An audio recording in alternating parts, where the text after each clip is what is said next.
Assalamualaikum warahmatullahi wabarakatuh. Masih bersama saya di channel Bonsai Gepeng. Melanjutkan part kedua ya.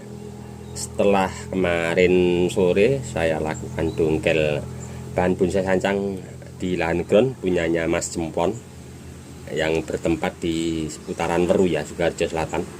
Nah, ini kemarin sore belum saya setel ya.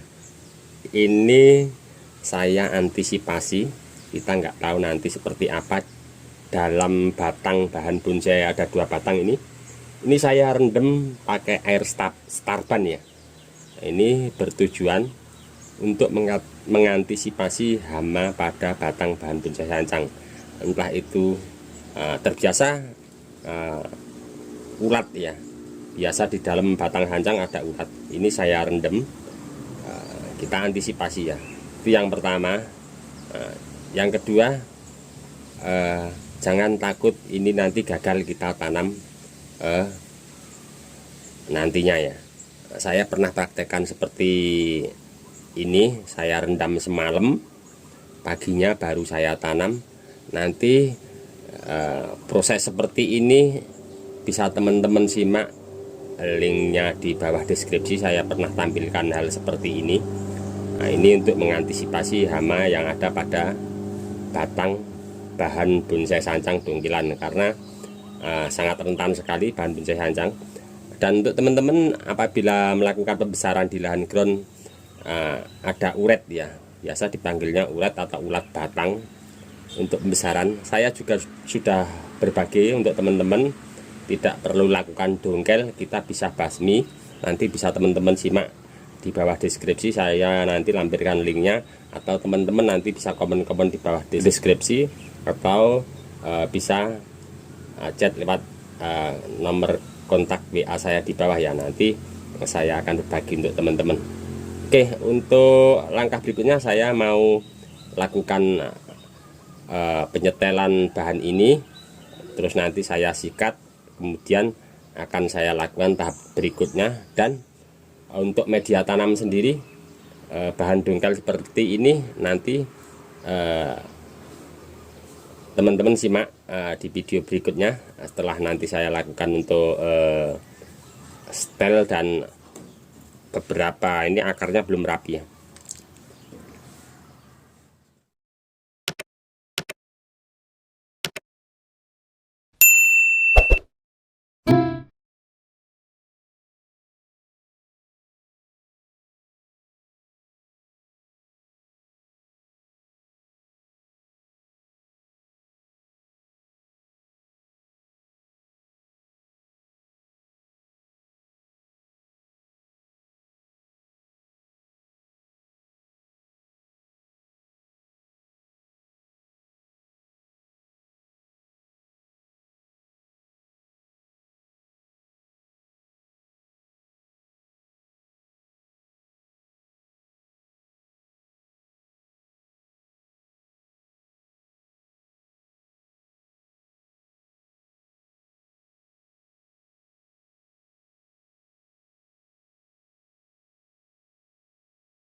Ya, selesai ya teman-teman. Ini tadi sudah saya bersihkan, saya sikat nyampe keseluruhan bersih.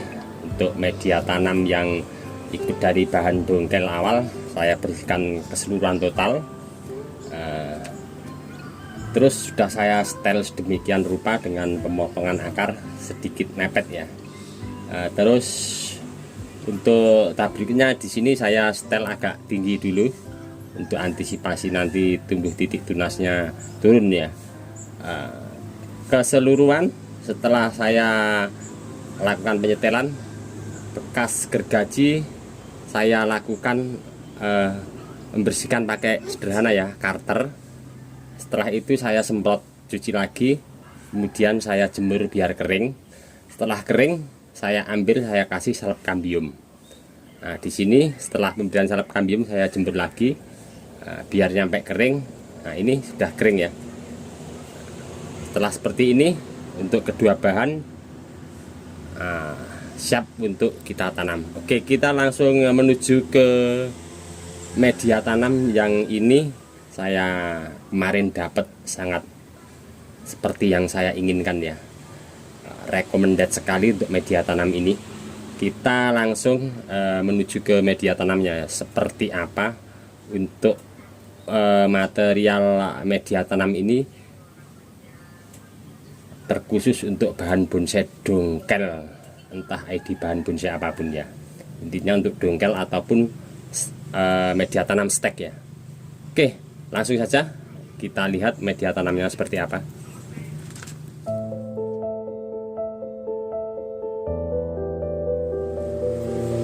Oke, ini dia ya yang saya maksud. Ini media tanam tidak perlu dengan campuran sekam yang sudah lapuk. Karena apa?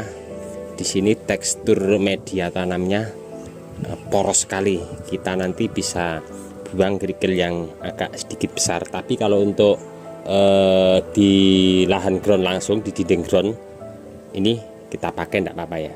Ini seperti ini menyimpan kandungan air ya.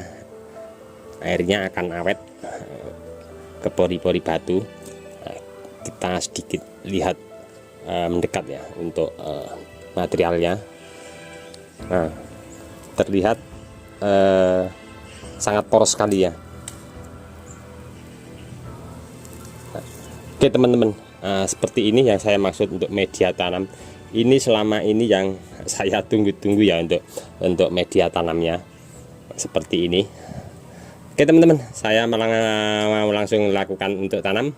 Ini tadi sedikit ya, saya memberi tip untuk teman-teman untuk terkhususnya bahan bonsai dongkelan sancang ya, sangat rentan sekali terhadap ulat batang. Untuk mengatasinya seperti pada video di depan tadi. Cukup sekian dulu, saya langsung mau tanam seperti biasa. Untuk penanaman kalau teman-teman pengen lebih bagus lagi, nanti sebelum peletakan untuk bahan dongkelan, untuk di bawah bahan dongkelan kita kasih kokopit sama pasir malang yang halus, baru kita kasih bahan dongkelan di atasnya, kemudian kita timbun pakai pasir ladu kali ini. Enggak apa-apa, ini bahkan pakai ini pun juga enggak apa-apa ya, bagus ini. Sangat poros sekali, tidak menyimpan terlalu banyak air, tapi pengontrolan air tetap kita harus selalu cek ya. Cukup sekian dulu dari saya di channel Bonsai Gembong. Mudah-mudahan di video saya sebelumnya bermanfaat dan menginspirasi untuk teman-teman semua. Salam satu hobi, salam budidaya. Wassalamualaikum warahmatullahi wabarakatuh.